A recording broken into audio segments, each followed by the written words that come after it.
Good morning. The countdown to Christmas, Kwanzaa, and the New Year begins.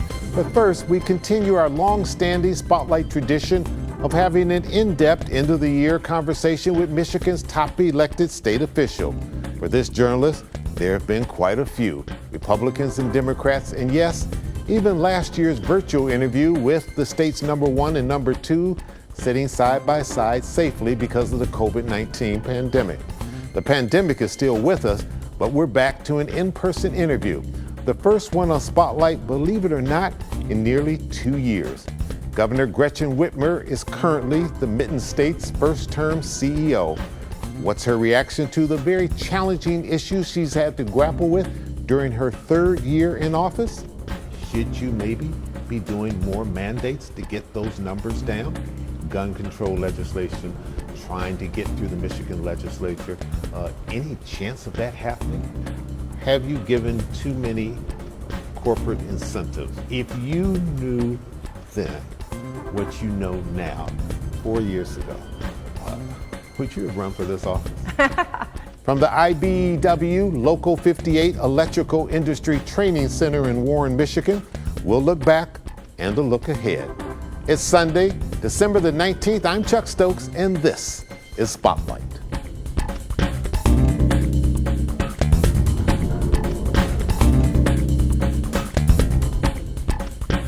Everybody's now talking about the Omicron.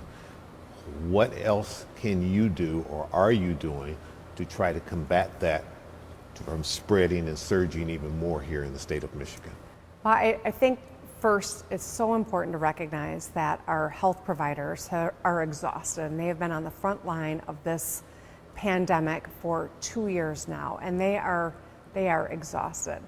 The best thing that the people of our state can do to support these incredible women and men who've been on the front line is to get vaccinated and stay out of the hospital. Don't add to the burden that our hospitals are already overwhelmed with. The work that we've done to ensure that it's easy to access a free, effective vaccine has ensured that over 70% of 16-year-olds and up in Michigan have been vaccinated. Of course, we've got more work to do, and when you see our hospitals being overwhelmed, it is, overwhelmingly the unvaccinated, and that's why I think the work we do around monoclonal antibodies, working with the federal government to give additional assistance to our hospitals, and the education effort to try to encourage more people to get vaccinated, those are all really important components to getting our state through this surge. In hindsight, should you maybe be doing more mandates to get those numbers down? Here's what I can tell you, Chuck. Throughout this pandemic, I have been conferring with my colleagues across the country. Every state in the Midwest is seeing high COVID numbers right now. It's getting colder, and we have chunks of our population that are unvaccinated. As you see how this virus is spreading and who it's most dangerous to, it's largely the unvaccinated. Every one of us has now transitioned from a place where we were using blunt tools of shutdowns and mandates to a place where we now have the tools. We didn't have vaccines. We didn't even know that masks could keep us safe and keep us alive at the beginning of this pandemic. That emergency situation is very different now because we have the tools. We know what it takes. The issue is persuading more people to avail themselves of it. So we're in a very similar situation as our neighboring states. I know that doesn't make people feel better. It's just important for perspective. Is there a number in Governor Whitmer's mind that if you see, in consultation with Elizabeth Hertel, that you'll say, okay, enough of this, I've got to go back to the mandates? There's not a number. I think that the potential of a variant that overcomes the efficacy of the vaccines is something that I hope we never have to see, but we know that viruses mutate. We know that this one already has many times over, and some forms of it are more dangerous, some forms are more contagious. We may see one in the future that is both. And that's why we can't say we're out of the woods, but we've come a long way. We have the tools we need to stay safe right now. We need more people to utilize them. The tragic shooting in Oxford, it affected everybody. I could tell that it emotionally affected you at the press conference as well. But now the hard part comes. What do we do with what clearly is a national problem, not just here in the state of Michigan. Gun control legislation, trying to get through the Michigan legislature.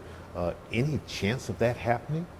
Well, I can tell you, as a mother, these last couple weeks have been the hardest of a very tough term as governor. All of the global issues that we've had to confront.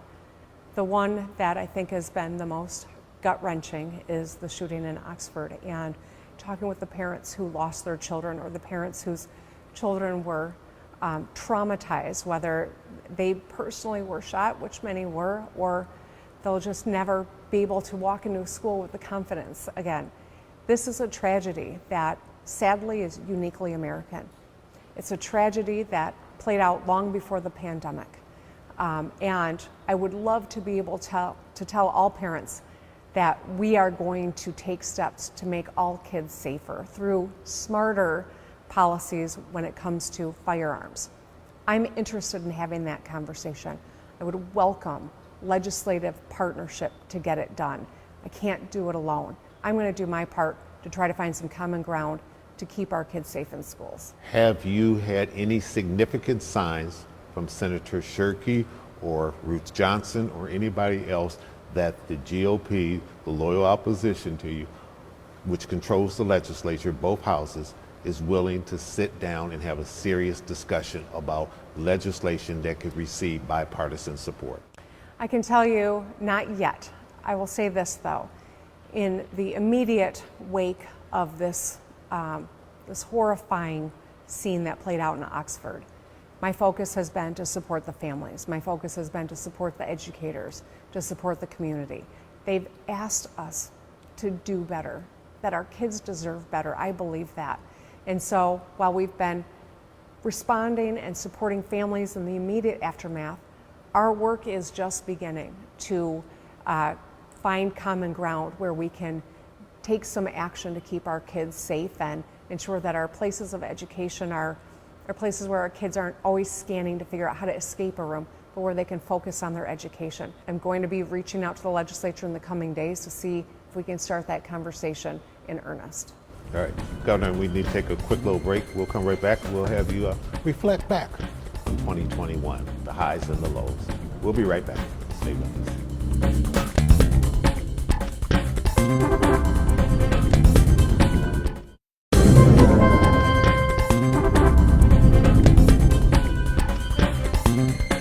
And we're back on Spotlight doing the year in review with Michigan Governor Gretchen Whitmer.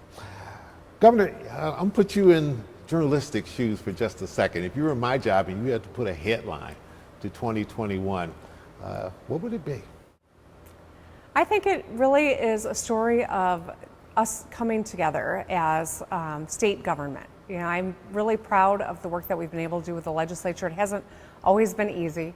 Certainly we've had our moments where it's been contentious, but we delivered a great budget this year, well in advance of the close of the fiscal year, especially the education budget, $17 billion, the largest investment we've ever made in our kids. We did it together. We did it early on. It came out, in the middle of the summer so that schools could plan. And it's really one of the most important things we needed to get done, and we got it done together so that our schools can wrap our kids with the supports they need as we try to recover from the incredible disruption that COVID wreaked on everyone's lives. So I think this budget really is a reflection of where we need to be headed in Michigan. It's supporting families and workforce opportunities for upskilling. It is investing in 4-year-olds and daycare. These are the things that we know families across Michigan need, and I think they're reflected in this budget. And you talk about the 4-year-old, the child care, that's really important to you because you see that as the future. That's something that long after you've been governor, what we do today may affect a governor down the line. Oh yeah, absolutely. I mean, it is a huge investment. We know that there are businesses of all sizes that are looking for workforce, right? But we also know that there are a lot of parents who haven't yet jumped back in because they've had to wear many different hats throughout COVID, and many left the workforce, particularly women, to ensure that their kids were getting the support they needed to keep up with their studies virtually, to stay at home, to run the household, and to keep people safe. And so we want to support families who want to get back into the workforce by making sure their kids have a good place to go that's going to set them up for future success. So this is that kind of investment where our youngest kids don't have lobbyists. Sometimes they're not prioritized the way I think that they should be. We're showing that when we focus on this youngest generation, it's going to pay dividends for years and years. But most importantly, immediately it's going to give those working families some support and give small businesses a chance to lure some folks back into the workforce, which I think is good for everyone. Housing has been an issue throughout the pandemic, especially people not being able to hold on to their house or being able to come up with the rent and getting evicted. Money has been put into that. Are you going to be pushing for even more money for that? That's right. Well, I think it's really important that we keep people in their homes. And we did a lot of work throughout the pandemic. I used executive orders in the early days and worked with the legislature to extend it. I think it's crucial. But we also need to build more affordable housing.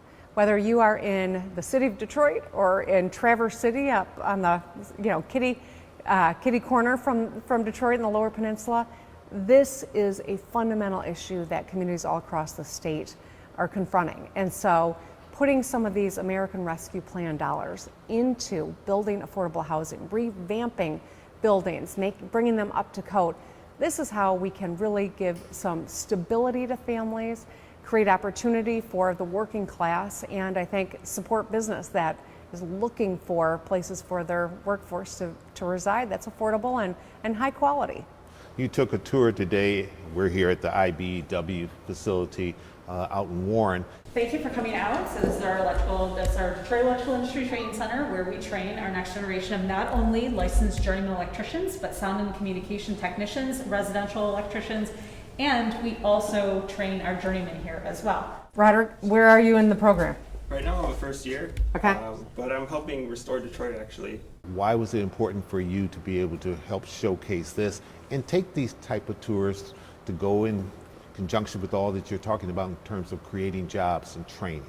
So one of the goals that I set in my very first day of the state was the 60 by 30, getting 60% of our adult workforce an enhanced skill set by 2030, whether that's a 4-year degree, a 2-year degree, or a skilled trades, like this phenomenal place that we're in. These are paths to good paying jobs where you can raise a family and have a great quality of life here in the state of Michigan for you and everyone in your household. We got to upskill our workforce, and so the work that we're doing, that we're seeing here in this facility, is reflected in that budget that I was just talking about. Futures for Frontliners, or the Michigan Reconnect.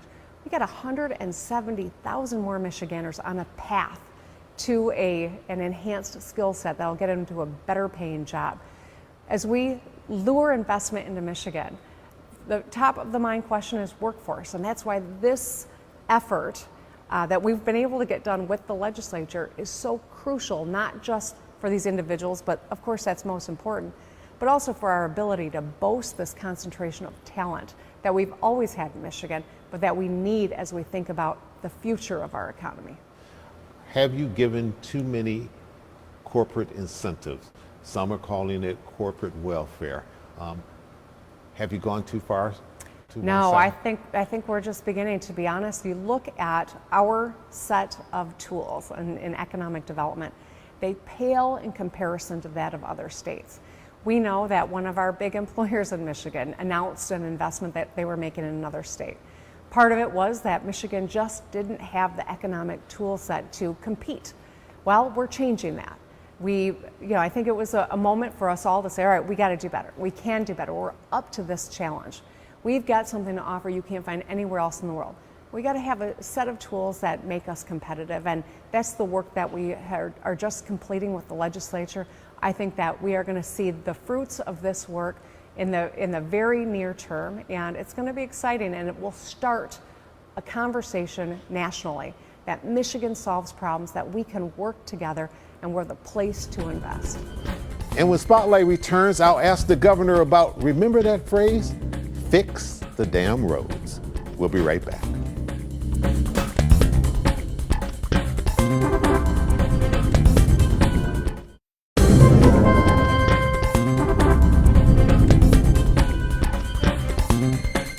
Fixing our roads and safe drinking water. You campaigned on those things almost 4 years ago now. Have you done enough in those areas so that you can campaign on it again? Well, I think we've done a lot. There's always more to do. This is decades of underinvestment coming to roost now, right? We have rebuilt or repaired thousands of lane miles across our state. You look out, there are orange barrels in almost every county of the state, and that's because we are moving forward. Try to get the legislature to work with me on a funding solution. They weren't interested, so we bonded. Now we're going to have additional money coming in from the federal government thanks to the infrastructure plan signed by President Biden. This is only going to enhance our ability to move dirt, to rebuild bridges and roads, and build up internet across the state, broadband, and water infrastructure. I'm so grateful for people like Debbie Dingle and Dan Kildee and Rashida Tlaib, folks who pushed so hard to make sure that we had resources to rebuild the lead pipe infrastructure that plagues this whole nation, but that we are finding is putting communities in a vulnerable position. We're making great strides. There's so much more work to do, but we're going to stay at it till it's done. I know that that is a direct reflection of the work that we've done, but also what's happening in Washington, D.C. This infrastructure package that the president got done is going to absolutely be transformative for individuals, for businesses, for American manufacturing. This is an important moment. I'm hopeful they can get the Build Back Better completed. I am hopeful that they will get voting rights protections done as well. I think that that's absolutely crucial. Congressman Bill Huizenga recently said President Biden's false claim has been exposed. The latest score from the Congressional Budget Office found that when all the budget gimmicks are removed from the president's Buy Back Voters Act, it will add a stunning $3 trillion, that's with a capital T, to the debt. You agree or disagree? And we should say, right after that, he asked for money for his campaign coming up. Okay. You know, I'm not quite sure what Congressman Huizenga is referring to. I can tell you, I trust people like Alyssa Slotkin and Haley Stevens who are studying it, and they are, I think, kind of fiscally, wise and thoughtful about where we make investments and how we improve the quality of people's lives. Brenda Lawrence, I think, makes a compelling case on where all of these important investments are really going to inure to the benefit of our individual livelihoods and our ability to make a living, and our nation as we rebuild manufacturing. We all saw that when we depend on Italy for swabs or China for N95 masks, we're all in danger. It's a homeland security issue if we're not doing manufacturing right here in the United States, and there's no place better than Michigan. All right, we're going to take one more real quick break and come back with just a couple final questions on some lighter topics. All right. We'll be right back with Michigan Governor Gretchen Whitmer.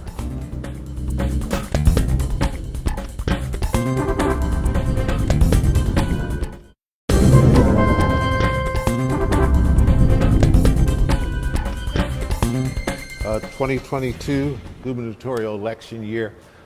If you knew then what you know now, 4 years ago, would you have run for this office? You know what, even on the hardest day, and certainly when you see all the threats that have been made, and certainly that plot, the notorious plot that the whole world found out about, even on the hardest day, I feel very fortunate to be the governor of Michigan. I love this state.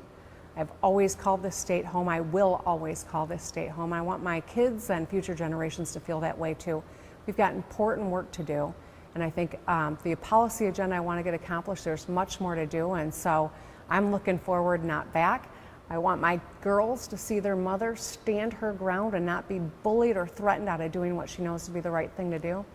And I think in the bigger picture, the nation and the world is watching, and we've got a lot of work yet to do, and Michigan is making strides, and we got to keep going. You're looking forward to getting out on the campaign trail and defending your record? Absolutely, I am. You're 100% going to run, correct? I haven't announced it yet, Chuck, but all signs point to yes. Okay. All right. Yeah. Is 0% chance you won't run? I'll make it official in the coming weeks, Chuck. But yeah, I've got much more work that I want to get accomplished And I think we've got a great team, and even with a legislature that's been challenging at times, we've gotten a lot of great stuff done. So I remain optimistic, and I'm ready to keep going, and I can't wait to get out and about and talk to people. Last question on the election. Is there anybody on the GOP side that you're just itching to run against? No. Now, they got to sort themselves out first. They'll and sort come it up with out. their They're going candidate. to But is duke it there out. somebody you say, I just hope it's such and such, because I'm ready to take them on? You know what? I don't run against an individual. I run for the future of Michigan. That's really why I run. I'm not drawn to this because I want to see my name in lights or because I want to beat a particular person. I'm drawn to this work because it matters. And even on the toughest day, I can see the good work that we're doing, whether it's a young person who's enrolled in the Futures for Frontliners, who helped us get through the pandemic, who now is an opportunity to get some skills and get into a better paying job, or it is the business owner who needs us all to get vaccinated so we can get this economy back up to full strength. We're doing good work. There's more to do, and that's why I love this job. Are you going to either one or both of the bowl games to support? I'm not. I'll be Michigan wearing teams? my green on the 30th and my maize and blue on the 31st, and my youngest is getting her tonsils out, so we will be homebound, and I'll be making a lot of smoothies, I think. All right. That's when you got to play the mommy role and make sure to nurse them back to good health. Happy holidays to you and your family, and we appreciate your sitting down with us. Anything you want to give us a little clue on what's coming up in the state of the state? Nope, not yet, Chuck. I No? just want to say No? happy holidays All to right, you too, and very we'll good. talk again You can't after blame the me first. for trying. Happy holidays to you. Thank you, Governor. Thank you. A special thanks to Governor Whitmer and her communications team, as well as Jennifer Medford and Jeanette Bradshaw, and the good people at the IBEW Local 58 in Warren. Merry Christmas and Happy Kwanzaa. And next week, Sandy Barua and Arn Tellum of the Detroit Regional Chamber in the spotlight. I'm Chuck Stokes. Have a great week.